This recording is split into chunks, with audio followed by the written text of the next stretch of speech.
Hey everyone, thanks for tuning in. If you're new here, consider subscribing. It really helps keep these stories coming. And while you're here, let me know in the comments where you're listening from. Now, sit back, relax, and let's get into the story. I never planned on leaving land. I wasn't a sailor, wasn't a fisherman, wasn't anything except a guy who used to shoot weddings and real estate drone footage for a living. But when the evacuation zones failed one by one, like dominoes dropping into the sea, the idea of staying inland became suicide. The highways were parking lots, the airports were war zones, and in the end, the ocean seemed like the only place where the infection couldn't reach us. We left from a private dock just outside Port Royal Sound, South Carolina, a couple of miles down from Hilton Head. It was a little inlet with access to deeper waters, mostly used by local charter captains and weekend trawlers. That morning, or maybe it was afternoon, I couldn't tell anymore, the place was chaos. Smoke rising in the distance, sirens screaming from across the water, a couple of helicopters flitting around like insects but never landing. The main bridge into the city had been blown hours earlier by the National Guard. They were trying to stem the spread, I guess. Seal off the low country. It didn't work. There were 6 of us on board the Deborah C when we pulled away from the dock. Tommy Durant, the boat's owner, mid-60s, wiry, retired Navy. Ran shrimp runs from Charleston to Tybee for years. He was the only one who really knew how to handle the vessel. Jules Alvarado, 29, an EMT from Beaufort who'd seen the collapse of the triage center at the Naval Hospital with her own eyes. Harriet and George Ellis, an older couple, maybe late 50s, who had been running a bed and breakfast inland. Seth Lively, a college kid, probably 21 or 22, twitchy, said he'd watched his roommate turn in their dorm room at USC in Columbia. And me. Owen Keller, formerly just a guy with a camera and a bike. Now, a guy with a half-full backpack and a barely charged satellite phone that hadn't connected to anything in 2 days. The Deborah C was a 58-foot commercial trawler built in the late 80s, fiberglass hull, twin Caterpillar diesel engines, and a narrow beam that made her rock hard in anything but calm seas. Below deck were 2 cramped sleeping quarters, a galley, and a converted hold that smelled perpetually of salt, diesel, and shrimp. She wasn't fast, but she was seaworthy. And most importantly, she had a fuel range of nearly 400 nautical miles if Tommy kept her throttled down. That was the plan: throttle down and head southeast, past the islands, past the Keys, maybe Cuba, maybe the Bahamas. Hell, maybe just a sandbar where the dead couldn't walk. The first 24 hours were the easiest. We hugged the coastline but stayed far enough out to avoid sight lines from the beaches. Through binoculars, we saw burning homes along the St. Helena Sound, watched a cargo ship run aground near Edisto, and even heard gunfire echo across the water off Charleston. But the open water gave us a false sense of safety. Out there, it felt like the end hadn't really reached us. Everyone had a job. Tommy ran the Hellman systems. Jules inventoried the supplies and kept everyone's vitals in check. Harriet cooked. George helped with anything mechanical. I mostly watched, helped pull crab pots when we crossed them, and took notes. Some of that's just habit the photographers need to document. Some of it, I think, was just to stay sane. We were down to 200 gallons of diesel by the second night. Tommy said we had maybe another 200 miles of range left, depending on current and speed. We weren't running the generator except at night. Fresh water came from 2 100-gallon tanks, but we didn't have reverse osmosis or desal. That would become a problem soon. We anchored overnight in a natural cove near Wausau Island. Thick fog rolled in just after sunset, but the island itself was quiet. No structures, no lights, just palmettos and sand. Tommy said it had been part of a wildlife refuge. I offered to go ashore in the dinghy to scavenge. He refused.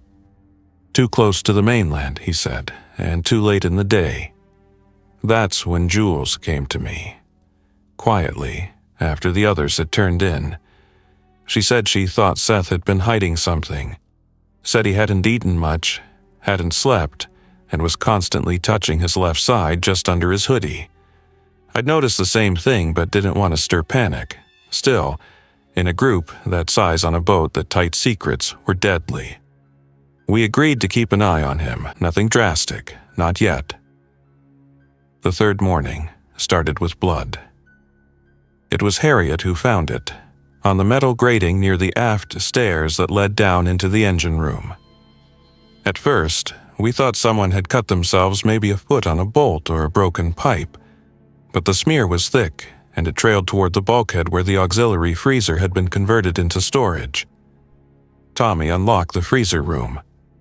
Inside was a sleeping bag, some half-eaten MREs, and a blood-soaked shirt rolled into the corner.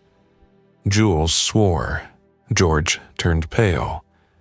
Seth looked like he wanted to bolt overboard. "What the hell is this?"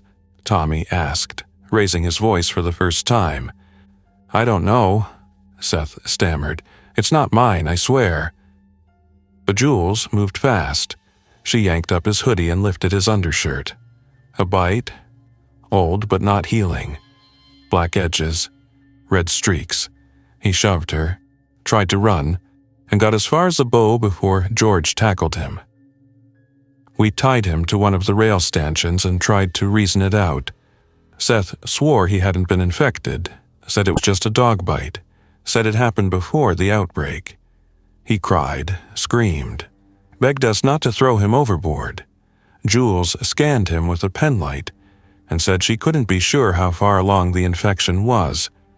But everyone had heard the stories. It didn't take long once symptoms started. The vote was split.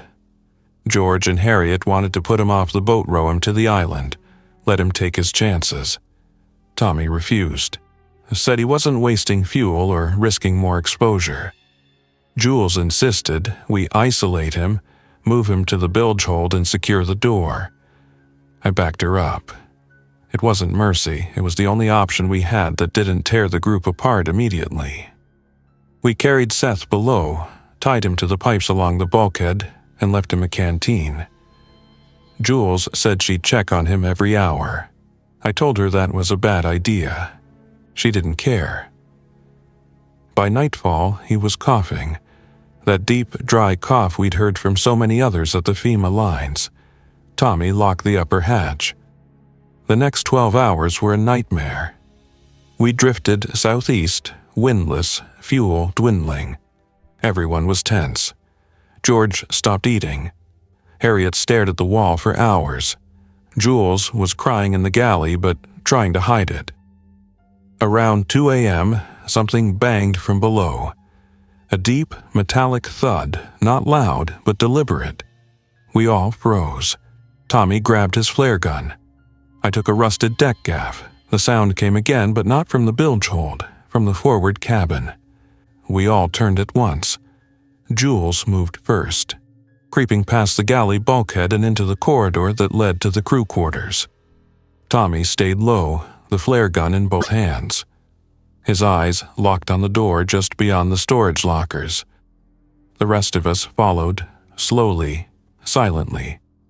Even George, still trembling from earlier, gripped a heavy wrench like it might give him courage. The boat creaked as it rocked gently on the swells. Everything below deck was quiet, except for the groan of the hull and the occasional thrum of distant waves slapping the stern.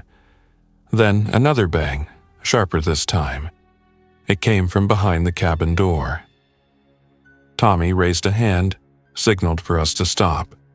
He stepped forward, his boots thudding once against the metal grating. The door wasn't fully latched. That's what still haunts me, that someone had gone into that cabin and deliberately left it just slightly ajar, enough to suggest it was empty, forgotten. He pushed it open with the tip of the flare gun. The beam of his headlamp swept across the bunk first. A blanket half folded. A duffel bag unzipped. A few clothes scattered on the floor. At first glance, the room looked empty. Then the light flicked over something in the corner, a bare foot, half hidden behind the gear locker. The skin was pale, the nails cracked and bloody. Tommy shouted, "Show yourself!" But nothing moved. No sound. No response. He stepped in, leaned close with the light. The foot didn't twitch, no breathing, no shifting. Then, as he took another step forward, the figure lunged not upright, but crawling fast on all fours, head snapping upward with an animal speed I'd never seen in anything human. The face that emerged from the shadows wasn't fully turned yet. The mouth was open too wide, the eyes white and glassy. Its arms were slick with blood. One of the fingers was missing. I don't think Tommy even had time to aim. The flare gun discharged with a deafening hiss and a flash of red-orange flame that filled the cabin in a heartbeat. The flare embedded itself in the thing's chest. It howled, but didn't fall immediately. It thrashed, crashing into the walls, trailing smoke and fire as it burst toward the hallway. Jules slammed the door shut just in time, and the creature slammed into it hard enough to rattle the hinges. Inside, we could hear it thrashing as the flare continued to burn. The scream turned to gurgling, then thumping, and then finally silence. The smell of burning hair and flesh hit us next. Jules doubled over. George stumbled back and dropped his wrench.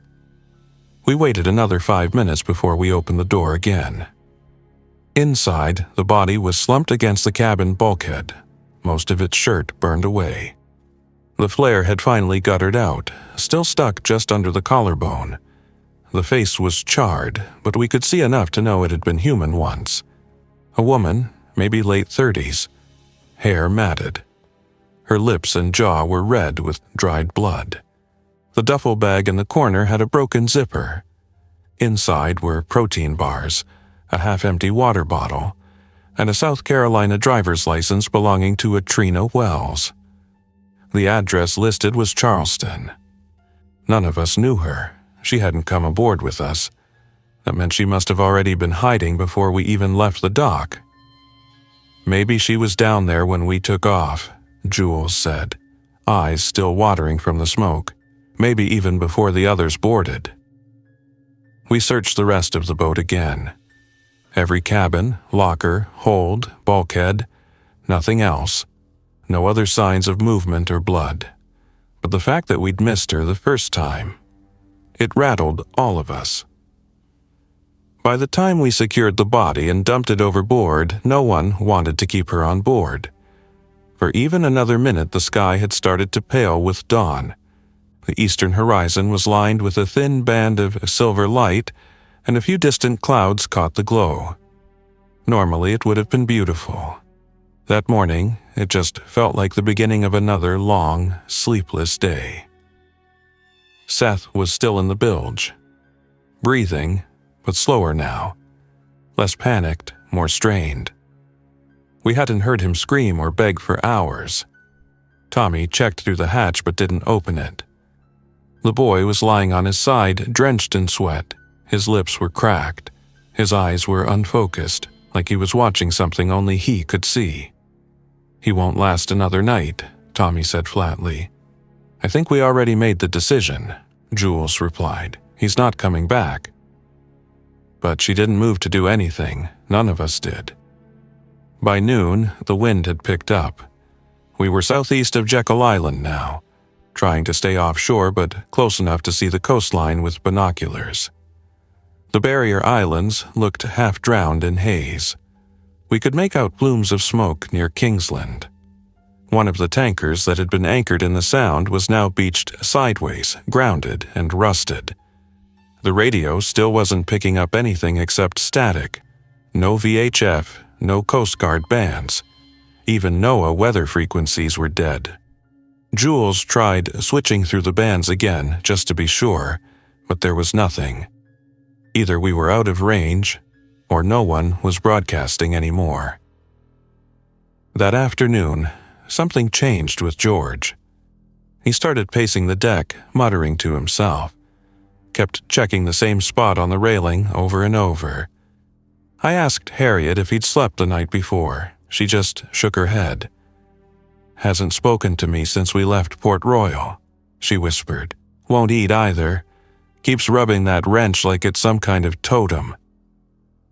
He wasn't bitten, that we knew for sure, but the mental strain was getting to him. Harriet tried to get him to sit down and rest, but he shoved her away. Not violently, just hard enough to make her stumble. Tommy had to step in. For a few minutes, it looked like there might be another fight.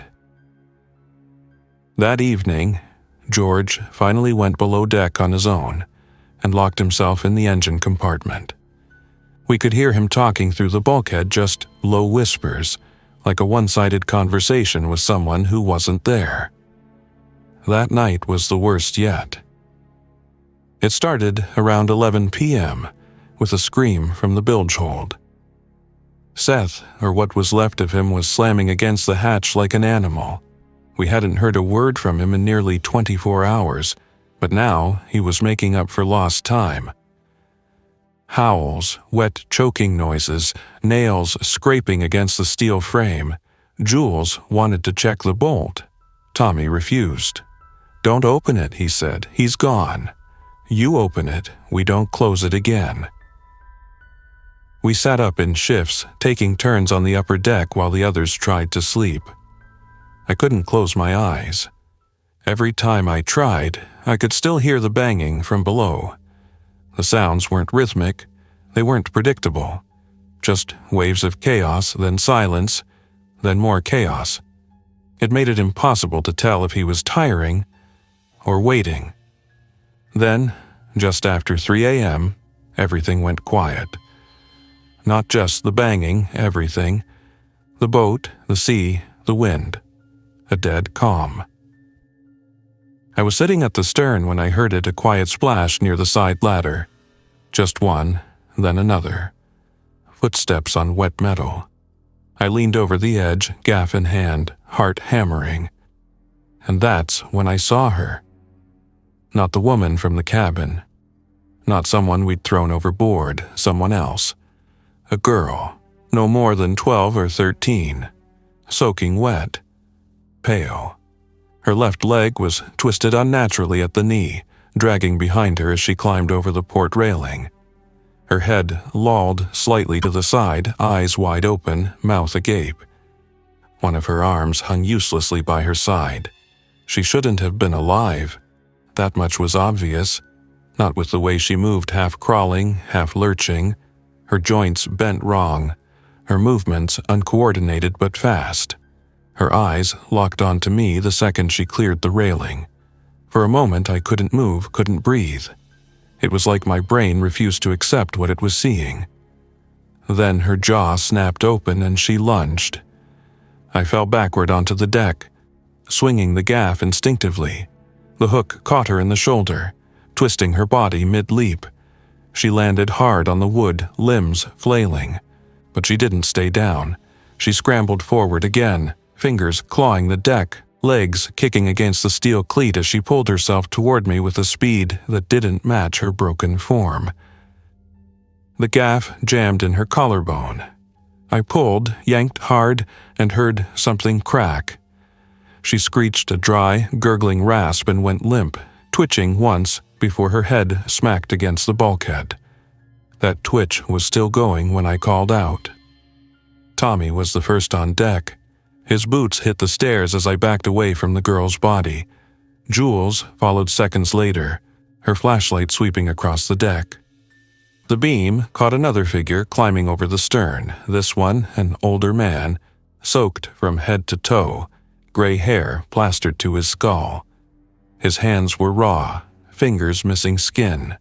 His eyes didn't blink. He was coming fast. Tommy fired the flare gun again. The shot punched into the figure's gut, lighting him up like a torch. The body toppled backward into the sea, trailing smoke. Behind him, a third shape was already on the ladder. this one partially submerged, clinging to the railings with jerky determination. Jules dropped to one knee and grabbed the emergency axe we'd bolted to the bulkhead. She brought it down on the submerged figure's hands before it could fully climb aboard. Bone and flesh parted with a wet snap, and the thing slipped silently into the black water below. We stood there for minutes, scanning the sides of the vessel, waiting for another movement. Another splash. Nothing came. Harriet was next to appear, drawn by the noise. She took one look at the body of the girl, still twitching slightly near the bow, and screamed. Not a panicked scream, more like the last breath of someone whose strength had finally broken. She collapsed against the railing, sobbing. The sun was just beginning to rise. A thin red line spread across the eastern horizon, illuminating the gentle swells and turning the surface of the water into a shimmering field of gold and blood. In the light, we could see them. Not one, not three, dozens. Scattered across the water, drifting just beneath the surface. Figures bobbing, partially submerged, some still moving, some limp. Faces turned skyward, arms outstretched. Some were entangled in kelp and debris. Others floated alone, like they'd been swimming and just stopped. Tommy ran for the helm. I followed him into the wheelhouse. He started the twin Caterpillar diesels. They coughed, sputtered, then roared to life. We pushed her forward, away from the cluster of bodies drifting near our stern. The wake cut through the water like a knife, pushing two of the floaters aside. One turned with the motion, its arm rising just enough to slap the hull as we passed. I grabbed the binoculars. Far ahead, the open Atlantic stretched toward the horizon. No ships, no islands, nothing but blue. Our heading took southeast, deeper into open water, away from the coast. We didn't speak for a long time, just watched the radar, listened to the hum of the engines, and scanned for movement. There were no other vessels nearby. No calls on the VHF, no GPS updates. The world was silent, except for the churn of our engines and the distant slap of waves against fiberglass. Later that morning, Tommy called us into the galley. "We're running low," he said plainly. "Diesel's down to under 60 gallons. That gives us, best case, about 70 nautical miles if we keep her at idle. Maybe less."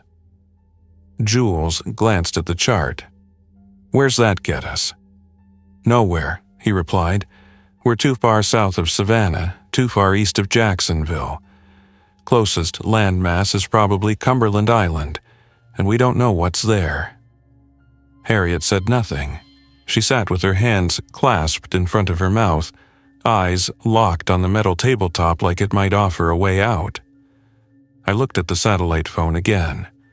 Still nothing, no signal, no service, no GPS handshake. "Could we fish?" I asked. "Drop lines, maybe nets?" Tommy shook his head. "Trawling uses more fuel than you think, and the holding tanks are near empty. Even if we caught something, we've only got a few gallons of clean water left. The desalinator's broken. We've been drinking our reserve tanks. Could we fix it?" He looked at me like I'd asked if we could just fly. Reverse osmosis pumps cracked, the membranes shot. I've been limping it with pre-filters, but it's not enough. We've got a couple days' worth, max. I didn't ask what happened after that. We all knew. That afternoon, George finally emerged from the engine room. He was soaked in sweat, his face sunken and pale. He hadn't eaten in nearly 2 days. He walked like a man who'd lost sense of direction, slow, unsure steps, eyes scanning faces without recognition. Tommy approached him cautiously, keeping one hand near his belt where the flare gun still sat. George didn't speak. He walked past us, out onto the deck, and stood at the bow, staring at the horizon. The sea was calm now. A slight breeze tugged at the edges of the torn canvas tarps we'd rigged for shade. The girl's body was gone. We'd wrapped it in a tarp and weighted it before dumping it overboard. I went to check on Seth again. The banging had stopped completely sometime that morning. I unlocked the hatch, opened it slowly, and peered into the bilge. He was gone. The ropes we'd used to tie him were still there, frayed and loose, stretched unnaturally in different directions. The room was dark and slick with sweat and moisture, but there was no body, just deep scratch marks along the pipes, a bent panel near the rear bulkhead, and what looked like a small smear of blood along the base of the stairs. I backed out and slammed the hatch shut, bolted it from the outside. When I told the others, no one said anything. Not at first. Jules closed her eyes. Tommy cursed softly and pulled out his pistol and Old Navy Sig Sauer he kept stashed in the helm drawer. "He's still on board," I said. "Somewhere." "No," Jules whispered. "He's something else now." That night, we set a perimeter. Every hatch secured, every door locked. We took watches in pairs 2 hours each, Tommy and Harriet first, then me and Jules, then Tommy again. We left George to sleep if that's what he was doing.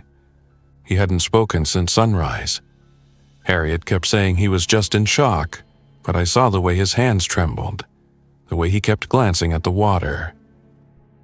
At some point during the early hours, maybe around 4 a.m., we heard footsteps again, above deck this time. Jules and I crept toward the source, the upper cargo netting near the bow. Something was moving slowly, carefully, like it didn't want to be heard. The flare gun was still at Tommy's side, but I had the axe now, the handle wrapped with tape for grip. When we stepped around the corner, there was nothing. Just the dark sea and the soft rustling of the wind. The water was glassy, unnaturally calm, but in the reflection, I saw it a ripple, just under the surface. Something large, slow-moving, swimming parallel to the hull. I leaned over to get a better look, but the surface was dark. Too much reflection. I scanned the water for a minute, then 2, nothing. Then a hand shot up and grabbed the rail. It wasn't the first time I'd seen one of them climb, but this one moved differently, faster, more deliberate. The fingers, pale and bloated, locked around the portside railing with bone-cracking tension. I stumbled back and raised the axe just as Jules shouted for Tommy. The water erupted as the rest of the figure surged upward, not like a drowning body or someone struggling to board, but like something that had waited until just the right moment to launch itself from below. It was Seth. His face was still recognizable in flashes, hair plastered across his brow, jaw unhinged wider than it should have gone. His eyes were gone, just white sockets now. His skin was blistered from salt water, jaw clotted with dried blood. But it was him. His hoodie hung from his frame in tatters, and the rope burns were still visible across his chest and arms. He moved with purpose, limbs jerking but strong, latching onto the railing with both hands and pulling his ruined body over the side. The axe hit his shoulder on the first swing. It didn't stop him. Jules lunged forward with a boat hook and caught him under the ribs, pushing him back toward the edge. His hand reached for her face fast, almost mechanical. I swung again, this time landing the blade in his upper spine. He buckled, spasmed, and tumbled backward over the side. We didn't wait. Tommy was already above, starting the engines. Jules grabbed a flare and popped it into the water, the red glow searing a halo of light that illuminated the sea below us. That's when we saw how many there really were.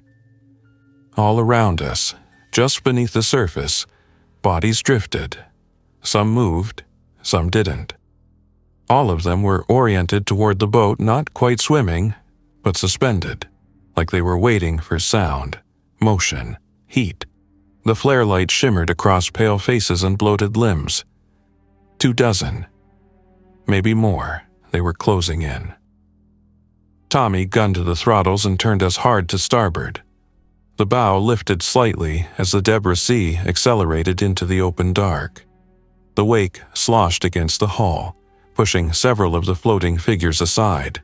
One bounced off the bow and rolled over the windshield. Another hit the prop cage and vanished beneath the surface. But we were moving. Finally. It felt like something had cracked. That strange tension between drifting and surviving had snapped, and now it was just pure flight. But flight burned fuel. We didn't speak much as we pulled away. Tommy kept checking the gauges. I could tell by the way his eyes narrowed that it wasn't good. At best, we had 50 miles of fuel left. That was assuming we didn't stop, no detours, no engine trouble. The radar was clear. The radio was still dead. By morning, we had lost sight of the coast completely. We took shifts again, rotating between the helm and the lookout. The sea had changed, still glassy, but now strangely warm. Steam drifted low on the waterline, like fog but thinner, more unnatural. I couldn't tell if it was real or if the tension was starting to get to me. Harriet tried to make breakfast with what was left: a dented can of beans and a few saltines. No one really touched it. George was gone. When I went to check on him, his bunk was empty. The wrench he always carried was still there, resting on the shelf beside the radio. Harriet didn't remember him getting up. Jules hadn't seen him during the night. His boots were missing from the rack. We checked the deck. No signs of struggle, no blood, no broken rail, just gone. That left 4 of us. We kept drifting east. The engine was running low now, fuel gauge dipping into the red. The generators had already shut off the night before. No lights, no diesel pump. We were officially out of fresh water. Jules rationed what little she had left in her medkit, a half-liter in a sealed IV bag, and 2 personal emergency rations she'd been hiding. I didn't blame her. I would have done the same. Later that afternoon, Tommy shut the engines off to conserve the last of the fuel in case we needed it to maneuver. We drifted. The silence was heavy, broken only by the creak of the hull and the occasional knock from the waterline. Every time the boat shifted or the swell slapped the beam, it sounded like something climbing.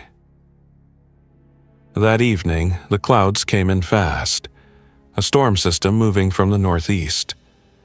Tommy tried to chart its movement with the old weather maps taped to the cabin bulkhead, but with NOAA updates, it was just guesswork. The barometer was dropping. The wind changed direction. I could smell the rain before it hit. By midnight, we were in it. Lightning flashed in vertical bolts that lit the deck like strobe lights. The rain hit sideways, slamming into the canvas and hatches like hammers. The boat rolled sharply with each swell. The bilge pumps kicked on automatically, a small relief, but the deck was slick and dangerous. Jules slipped once, nearly cracking her head on the generator housing. Tommy stayed at the helm. He didn't say much anymore. His hands never left the wheel. It was around 2 a.m. when the pounding started again, this time from the main cabin. Not below, not outside, inside. Harriet had been asleep in the galley. I was on deck. Jules was checking the tie-downs. I heard the noise, first a low thumping against the inside of the bulkhead. Slow, deliberate, not like the waves or the wind. Not the storm. The cabin door was locked, but as I approached, I saw it bulging slightly, something pushing from the inside. The metal creaked. Paint flaked off near the hinges. Then came the sound no one forgets once they've heard it. Not a scream, not a growl, but that wet, rattling breath that signals one thing. Infected. I grabbed the axe and stepped back, called out to the others. Jewel appeared first, then Tommy. He held the cig tight in both hands, nodding at me to move aside. The door burst open before we could reach it. Seth's body was there, or what was left of it. His jaw hung in pieces, one arm broken completely backward. But it wasn't just him. Behind him, climbing over the galley table, were 2 more infected new ones. No one we recognized. Both soaking wet, eyes wide and cloudy, teeth bared. One wore a torn Coast Guard uniform. The other had dog tags around her neck. They'd gotten in somehow. We didn't wait. Tommy fired, 1 shot, then another. The one in uniform dropped instantly. The second kept coming until Jewel embedded the axe deep into her sternum. She buckled forward, dragging Jewel down with her. I pulled them apart and kicked the body backward. It hit the galley counter, flailed once, and went still. Blood pooled on the linoleum. The boat rocked hard to starboard. We cleared the rest of the cabin. It was empty, no more stowaways, no sign of how they'd gotten aboard. Until I found the hatch. In the starboard supply locker, the seal had been broken just barely, but enough. The rubber gasket was smeared with black grime. Salt water dripped from the latch. There was a handprint. Something had climbed in through the hull. Or several somethings. We resealed it with the steel bar and welded an emergency brace across it. Tommy didn't say a word, just nodded. By sunrise, the storm had passed. The sea was eerily calm again, the sun breaking across a cloudless sky. Steam rose from the water. Jules stood alone at the stern, watching the swells. I joined her after a while. She looked thinner, pale. Her lips were cracked. "We're not going to make it," she said softly. I didn't argue. We were out of water, no land in sight. Fuel nearly gone. Flares spent, ammunition low. The Deborah Sea had become a floating coffin. Tommy came up from below, face grim. "There's a distress beacon," he said. "Old EPIRB system. Satellite activated. If I can get it to charge, it might ping a signal. How long would it take?" He shrugged. "Depends if anyone's listening." He started rewiring the unit immediately. I helped where I could, mostly holding tools, clearing rust from the contacts. We mounted it high on the mast to maximize signal range. The solar panel was cracked but functional. Maybe it would work, maybe not. That night, we used the last of the fuel to reposition away from another cluster of floaters that had appeared from the northeast. Dozens, maybe more. We didn't want to be sitting still when they reached us. Just after midnight, a faint blinking red light appeared on the EPIRB console. It was transmitting. We didn't cheer, didn't celebrate. We just watched it, hoped. No one slept.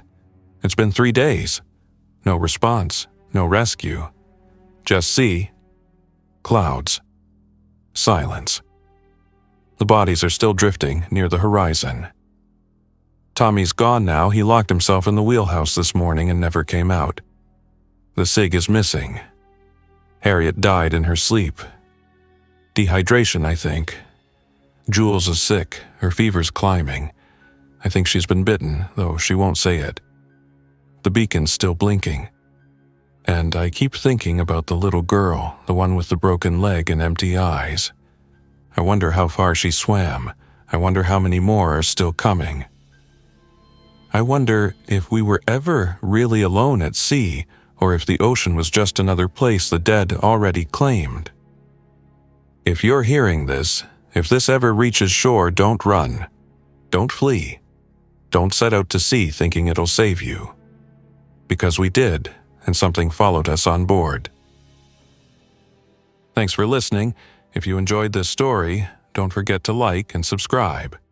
Your support keeps these creepypastas coming. Until next time, stay alert, stay safe, and never ignore the feeling that something is watching.